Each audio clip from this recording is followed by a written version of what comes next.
નમસ્કાર મિત્રો, આજના વિડીયોમાં આપણે સેફ વર્કિંગ પ્રેક્ટિસ વિશે માહિતી મેળવીશું. કોઈપણ ઇલેક્ટ્રિક ટૂલ્સ અથવા મશીન સાથે કાર્ય કરતા સમયે સાવચેતી રાખવી ખૂબ જ જરૂરી છે. જો પૂરતી કાળજી રાખવામાં ન આવે તો ઇલેક્ટ્રિક શોકથી અકસ્માત થવાની સંભાવના રહેલી છે. કમ્પ્યુટર પણ એક ઇલેક્ટ્રોનિક સાધન હોવાથી તેની સાથે કાર્ય કરતા પહેલાં સાવચેતીના પગલાં લેવા પણ જરૂરી બને છે. શોકની તીવ્રતા, ઇલેક્ટ્રિક કરંટના પ્રવાહ તેમજ કેટલા સમય સુધી ઇલેક્ટ્રિક પ્રવાહના સંપર્કમાં રહે છે તેના પર આધાર રાખે છે. જો ઇલેક્ટ્રિક કરંટની તીવ્રતા વધારે હોય તો જાનનું જોખમ પણ રહેલું હોય છે. આથી સાવચેતી ખૂબ જ જરૂરી બને છે. ઇલેક્ટ્રિક શોક લાગવાની પરિસ્થિતિમાં બને તેટલા ઝડપથી યોગ્ય ઉપાય કરવા જોઈએ. સૌપ્રથમ ખાતરી કરો કે ઇલેક્ટ્રિક વાયરને ડિસ્કનેક્ટ કરવામાં આવેલ છે. પ્લગને પાવર બોર્ડમાંથી દૂર કરો. પાવર સપ્લાયની સ્વિચ જો ઓન હોય તો તુરંત ઓફ કરી દો. જો કોઈ વ્યક્તિ ઇલેક્ટ્રિક શોક લાગવાની સ્થિતિમાં ઇલેક્ટ્રિસિટીના સંપર્કમાં હોય તો ડાયરેક્ટ કોન્ટેક્ટમાં ન આવતા કોઈ લાકડા, રબર અથવા પ્લાસ્ટિક વડે વ્યક્તિને ઇલેક્ટ્રિક સંપર્કથી દૂર કરવાનો પ્રયત્ન કરો. ડાયરેક્ટ હાથ વડે દૂર કરવાનો પ્રયત્ન કરવો નહીં. જો વ્યક્તિ ઇલેક્ટ્રિક શોકના લીધે મૂર્છિત અવસ્થામાં હોય તો પહેરેલ કપડાને થોડા ઢીલા કરી નાખો. તેને પૂરતી હવા ઉજાસવાળા એરિયામાં રાખો. શ્વાસોશ્વાસ અને હૃદયના ધબકારાનું સતત મોનિટરિંગ કરતા રહો અને બને તેટલું ઝડપથી કોઈ એક્સપર્ટ ડૉક્ટરની મદદ લો. ઇલેક્ટ્રિક શોક લાગવાની પરિસ્થિતિમાં બને તેટલા ઝડપથી સાવચેતીના પગલાં લેવા જોઈએ, જેથી જાનના જોખમને બને તેટલું ઓછું કરી શકાય. ઘણી વખત શોર્ટ સર્કિટના લીધે આગ લાગવાનો પણ ભય રહેલો છે. આગના લીધે પણ જાનમાલને નુકસાન થવાની સંભાવના રહે છે. આથી આગ લાગવાની ઘટનામાં સાવચેતીના પગલાં લેવા ખૂબ જ જરૂરી બને છે.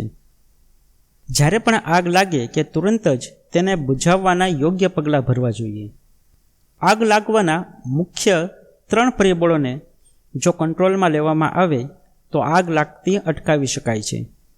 આ પરિબળો છે ઓક્સિજન, બળતણ અને તાપમાન. કોઈપણ ઘન, પ્રવાહી અથવા વાયુ પ્રકારના બળતણ ઓક્સિજન અને ઊંચા તાપમાન સાથે આગ લગાવી શકે છે. દરેક પ્રકારનું બળતણ એક ચોક્કસ તાપમાને બળવાનું શરૂ કરી દે છે.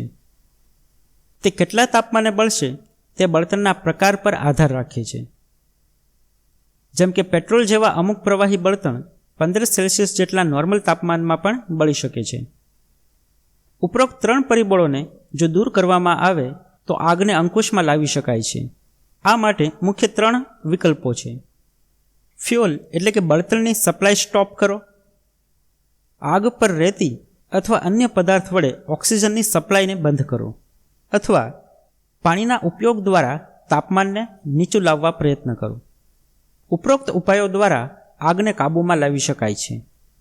આગ લાગતી અટકાવવા માટે નીચે મુજબના સાવચેતીના પગલાં લેવા જોઈએ.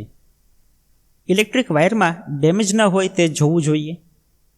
જો ડેમેજ હોય તો તેને તુરંત રિપેર કરવો જોઈએ. ઇલેક્ટ્રિક કેબલના કનેક્શન લૂઝ ન હોવા જોઈએ. સર્કિટમાં ઓવરલોડિંગ ન હોવું જોઈએ. તાપમાનનું સતત મોનિટરિંગ કરવું જોઈએ. કેબલમાં યોગ્ય ઇન્સ્યુલેશન કરેલું હોવું જોઈએ. ઝડપથી આગ પકડે તેવા પદાર્થો દૂર રાખવા જોઈએ, જેમ કે કપડાં, પેપર, લાકડા વગેરે.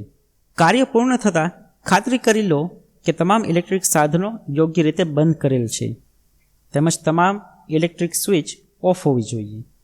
પેટ્રોલ, ગેસ જેવા હાઈલી ફ્લેમેબલ બળતણને સલામત જગ્યાએ સ્ટોર કરવા જોઈએ. બળતણના પ્રકારના આધારે આગને 4 કેટેગરીમાં ડિવાઈડ કરી શકાય છે. Class A fire. આ પ્રકારની આગ લાકડા, કપડાં અથવા પેપર જેવા પદાર્થોને લીધે લાગે છે. આ પ્રકારની આગ માટે પાણી સૌથી વધુ અસરકારક નીવડે છે. પાણીના છંટકાવ દ્વારા તેને બુઝાવી શકાય છે. Class B fire. આ પ્રકારની આગ ઘન તેમજ પ્રવાહી પ્રકારના જ્વલનશીલ બળતણના લીધે લાગે છે, જેમ કે પેટ્રોલ, ડીઝલ વગેરે. આ પ્રકારની આગને બુઝાવવા ઓક્સિજન સપ્લાયને કટ કરવાની જરૂર પડે છે. આવી આગ પર પાણીનો ક્યારેય ઉપયોગ કરવો જોઈએ નહીં. ફોમ, ડ્રાય પાવડર અથવા CO2ના ઉપયોગ દ્વારા આવી આગ પર અંકુશ લાવી શકાય છે. Class C fire. આ પ્રકારની આગ પ્રવાહી ગેસના લીધે લાગે છે. આ પ્રકારની આગને બુઝાવવા ખૂબ જ કાળજી લેવાની જરૂર પડે છે, કારણ કે પ્રવાહી ગેસના લીધે એક્સપ્લોઝન થવાની શક્યતા રહેલી છે, જેના લીધે જોખમનો આંક પણ ઊંચો જઈ શકે છે. આ પ્રકારની આગને ડ્રાય પાવડરના ઉપયોગ દ્વારા કાબૂમાં લાવી શકાય છે. ચોથી કેટેગરી છે ક્લાસ ડી ફાયર. આ પ્રકારની આગ વિવિધ મેટલના લીધે લાગી શકે છે. તેને કંટ્રોલ કરવા ખાસ પ્રકારના પાવડર પણ ડેવલપ કરવામાં આવેલ છે. હેલોન, કાર્બન ડાયોક્સાઇડ તેમજ ડ્રાય પાવડરના ઉપયોગ દ્વારા આવી આગને કાબૂમાં લાવી શકાય છે. ખાસ કરી ઇલેક્ટ્રિક સાધનોમાં લાગતી આગને તેના દ્વારા બુઝાવી શકાય છે. હવે આપણે આગને બુઝાવવા માટે વપરાતા જુદા જુદા પ્રકારના ફાયર એક્સટિંગ્વિશર એટલે કે અગ્નિશામકોનો અભ્યાસ કરીશું. જુદી જુદી ક્લાસની આગને બુઝાવવા માટે જુદા જુદા પ્રકારના ફાયર એક્સટિંગ્વિશર એટલે કે અગ્નિશામકનો ઉપયોગ કરવામાં આવે છે. અગ્નિશામકના મુખ્ય પ્રકારોમાં પ્રથમ છે water filled fire extinguisher. Water filled fire એક્સટિંગ્વિશરમાં ઓપરેશનને બે પદ્ધતિઓ છે: ગેસ કાર્ટ્રિજ ટાઈપ અને સ્ટોર્ડ પ્રેશર ટાઈપ.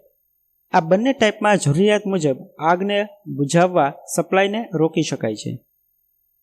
સેકન્ડ છે ફોમ એક્સટિંગ્વિશર. તેમાં ઊંચા દબાણે ગેસને સ્ટોર કરવામાં આવે છે.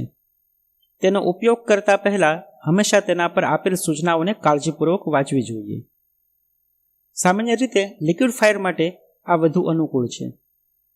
ઇલેક્ટ્રિક સાધનો અથવા ટૂલ્સ પર તેનો ઉપયોગ ક્યારેય ના કરવો જોઈએ.